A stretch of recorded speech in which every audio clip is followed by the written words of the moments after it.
Welcome, citizens of the internet. This is Editor Mark because I cannot film an intro, so we're doing it again. So today we're going to be reviewing some books for Asian American Pacific Islander Month, and by reviewing I mean recommending, and by some books I mean like a lot of books.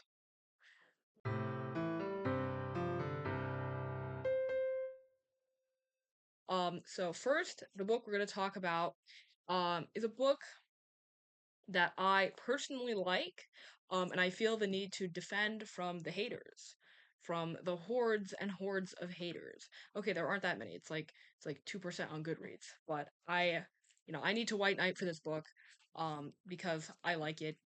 And this is Iron Widow.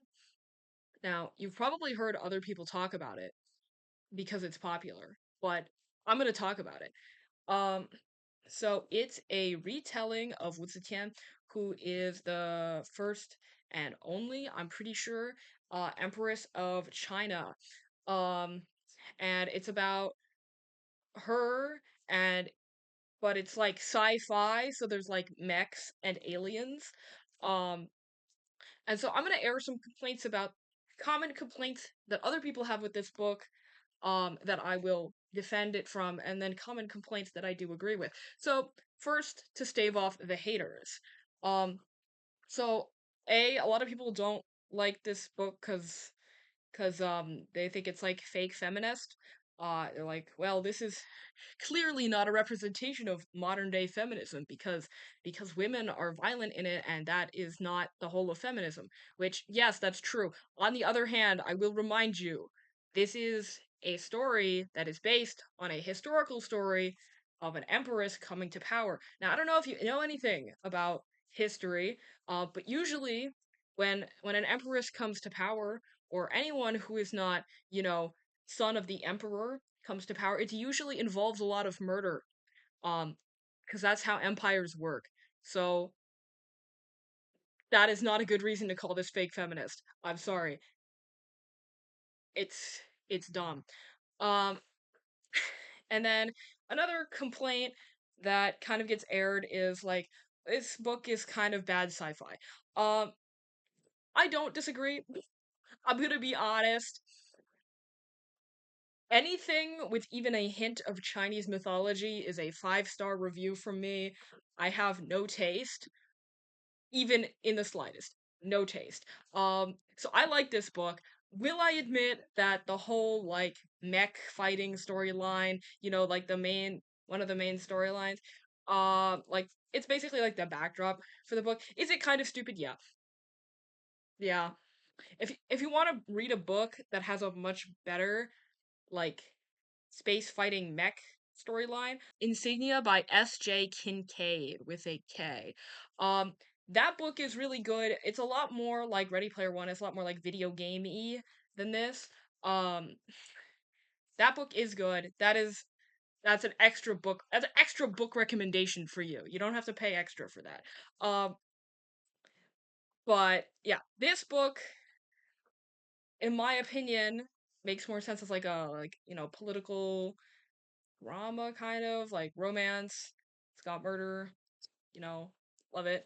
Um, but it's not exactly my favorite book in terms of sci-fi, but I like it, and so it goes in this video.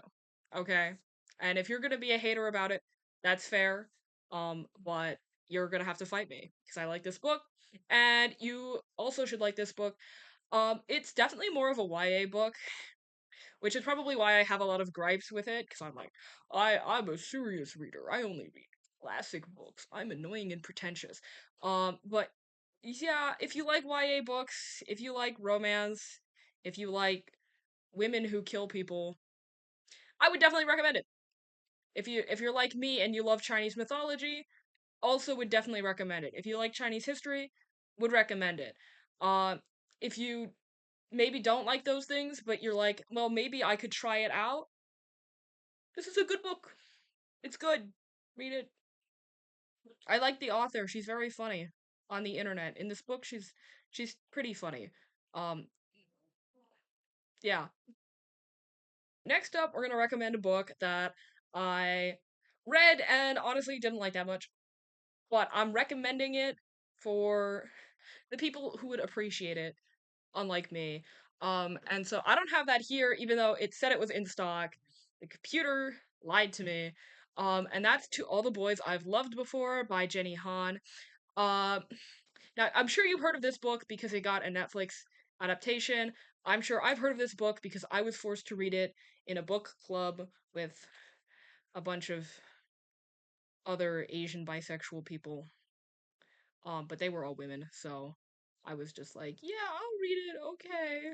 Um, that's not relevant. I don't know why I'm talking about I don't know why I'm talking about that. Okay, so basically, the book follows this like half white, half Korean girl in America.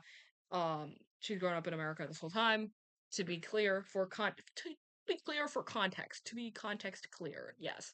Um, and basically, she writes these love letters to these guys. And then she keeps them in a box because she's a coward. And then her sister's like, "This will be really funny," and sends it to all the guys.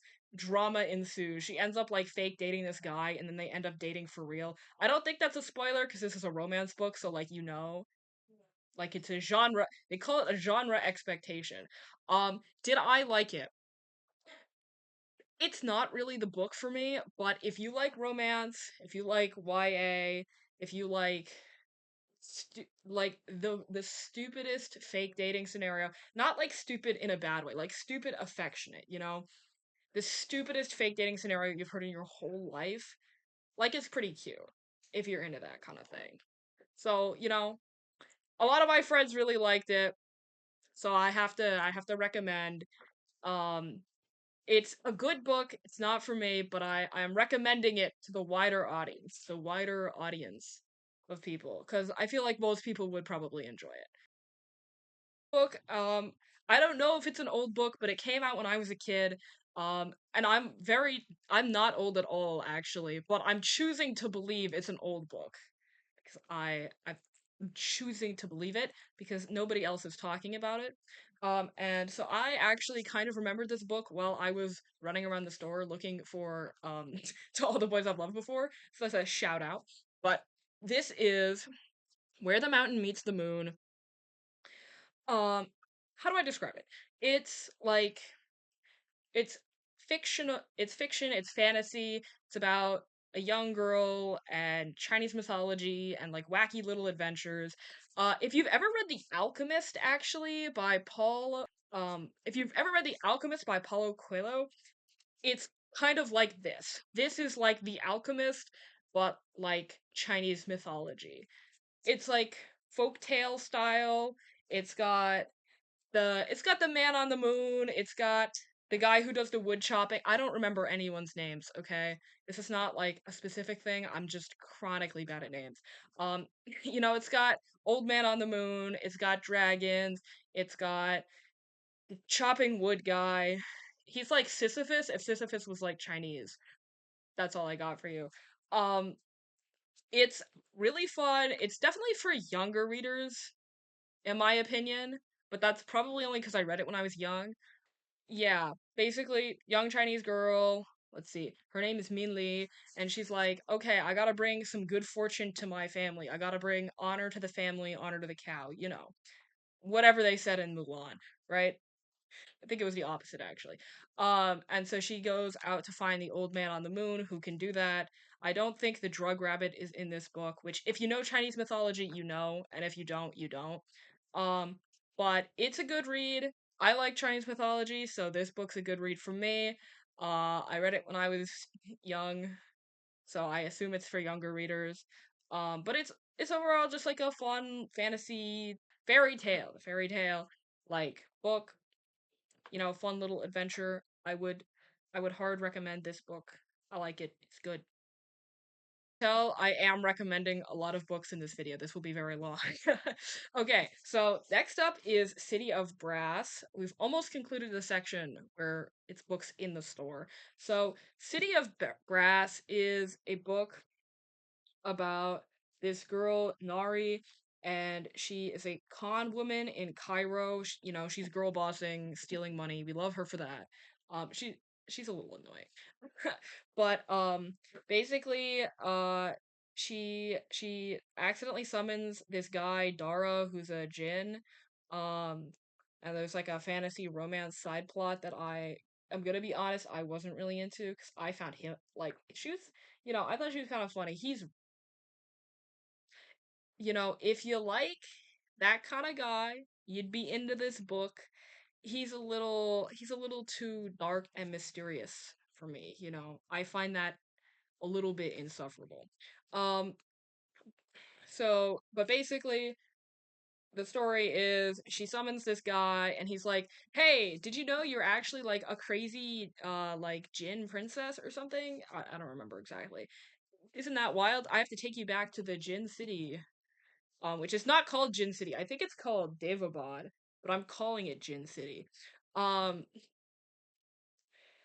the fantasy element of this book is kind of interesting in the first half, and then it's like, well, the water, air, fire nation, then the fire nation attacked or something, like, it's like the basic avatar elements and the basic, like, oh, the elements squabble with each other and they have problems and they're stupid. um some of the political stuff that happens in here, because it follows another guy who's like the prince. I like him a lot better than the Jin guy. I'm sorry, the Jin guy. I think they're both Jin. Um, but I like him a lot better than Dara because I think he's funny. 'Cause he's just like a pathetic, wet little thing. Um, it's true. Um, and so there's a lot of like court drama, especially when Nari shows up to town. Um, Honestly, if you're into YA, if you like romance, if you like kind of basic fantasy, which I'm not trying to be mean, okay? I'm trying not to be a hater. A lot of people like these things, and so I'm recommending this to the wider audience. If you like those kind of things, you would like this book. It's not really for me, and it was a little tedious in the middle because they're just kind of like walking, and then Dar is like, I need to open up emotionally, and like, you don't. I don't care. Or at least that's what I felt like. Cause I'm a little bit of a hater. But some of the court drama and some of the mythical creatures in this are actually really cool because I personally don't know a lot about, like, you know, North African um like mythology in general. Like, I know about Egypt, I know about the Egyptian gods, and that's it, because I read about it when I was like 10. But yeah, there's a lot of cool mythology in here, some kind of interesting, like, political drama. Not really my cup of tea, but it's got some stuff in it for everyone, you know. Um, if you like YA, fantasy, romance, those kind of things, you would probably really like this book. So, that's yeah, glowing recommendation, I know, I'm sorry. I just love to hate. Okay, next. For context, I haven't exactly read this next book, and I know that sounds bad. So it's called Patron Saints of Nothing, and I feel legally obligated and morally required to recommend this book, because my English teacher actually wrote it. Shout out to Randy Ribay in the chat.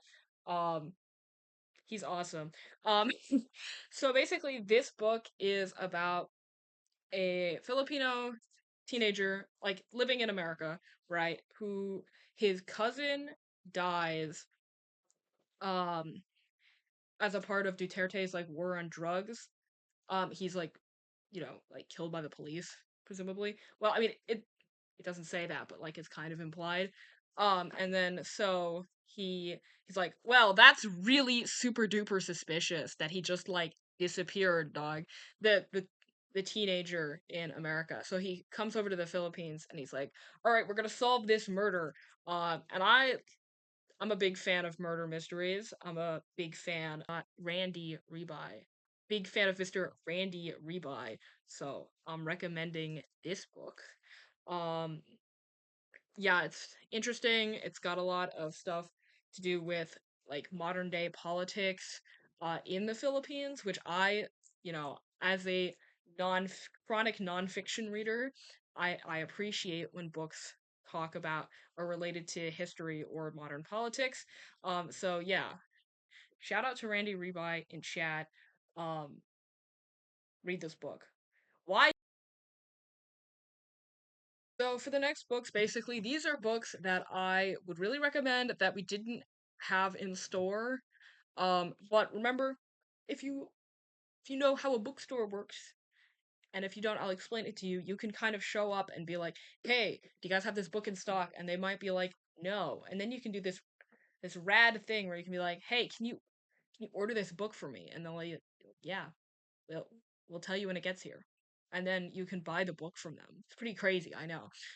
Okay, so first up, this book I have okay, I read the first like few chapters and I still haven't finished it because I'm a chronic book putter downer. This is a very good recommendation from a different teacher of mine, one of my favorite teachers. So I'm gonna have to recommend it. This is the Wind Up Bird Chronicle by Murakami. Yes, I know I'm pretentious for recommending this book, but I don't care because it's really good. Um, what's it about?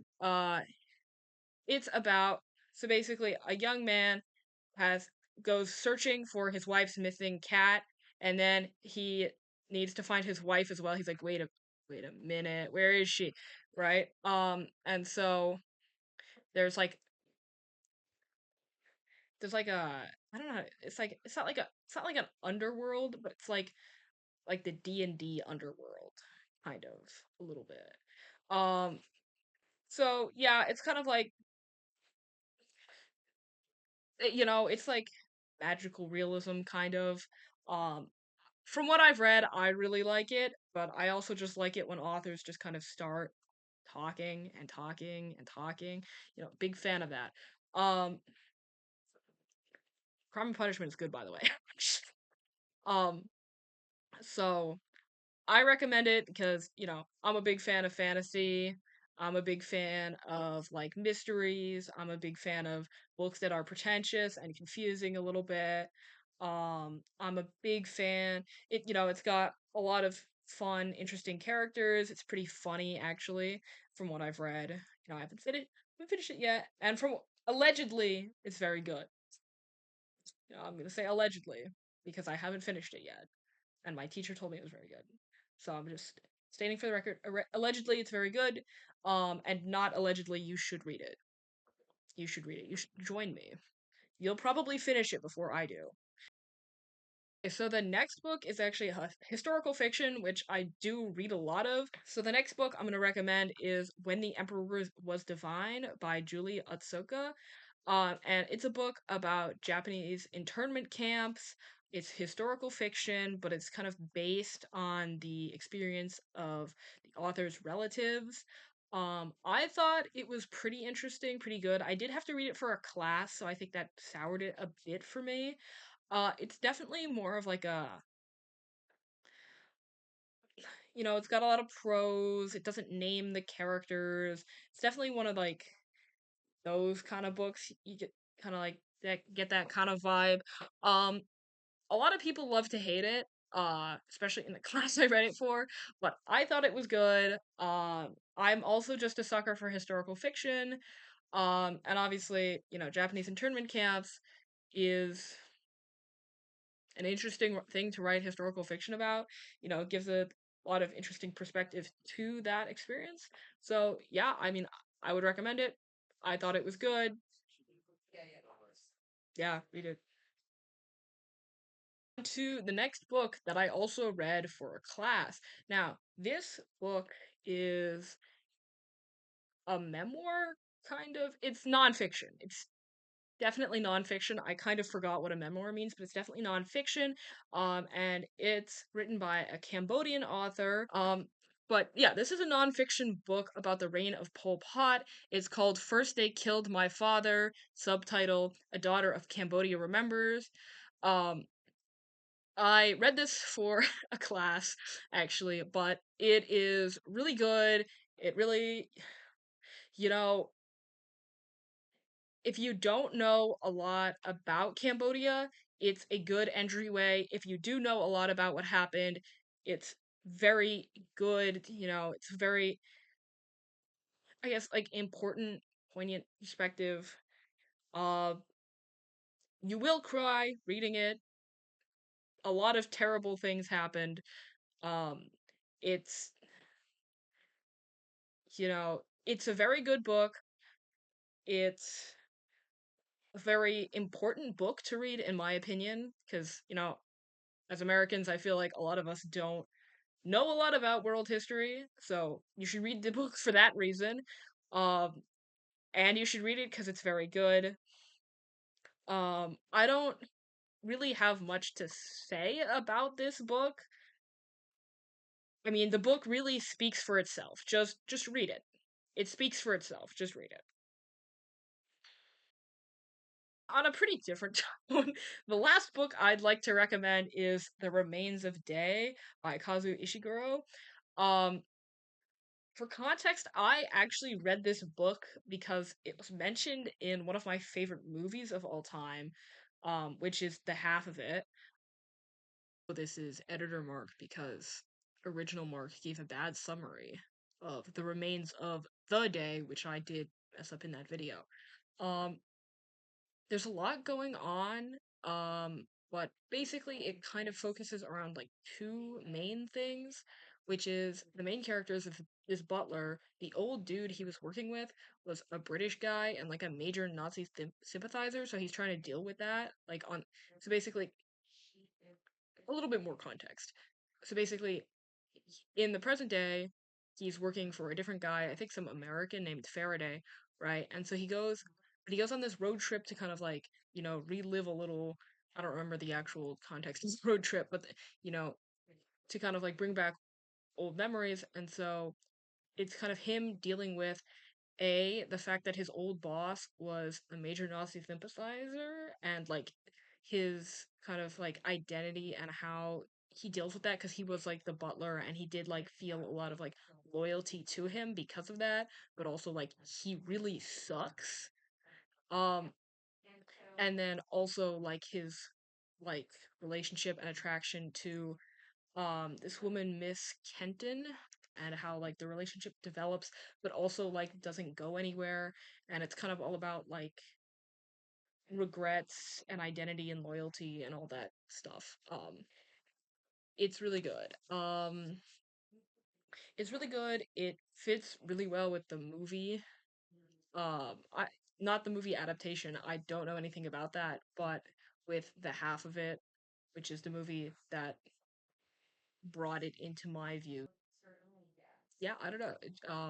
Read it. It's good. Source, trust me, bro. If you like historical stories with unrequited love, stop reading Bridgerton. Read this. Read The Remains of Day because it's good actually. I'm not gonna say anything bad about Bridgerton because I don't want to die. Um, but trust me, this is better. Okay, just trust. This essay with in conclusion, this is concluded. Yeah, you should read all of these books. If you want to. I can't force you to, even if I would like to, for some of them. Um, but yeah, I hope this helps you find some cool books to read for Asian American Pacific Islander Month. I hope that you read some books that maybe you don't really know a lot about the background or cultural context. I hope you learn something new. I hope you have a good time. Honestly, I hope you cry a little bit too, feel something. And that kind of ends it today. So I'm gonna say, Linden Tree Books was awesome. Like and subscribe, guys.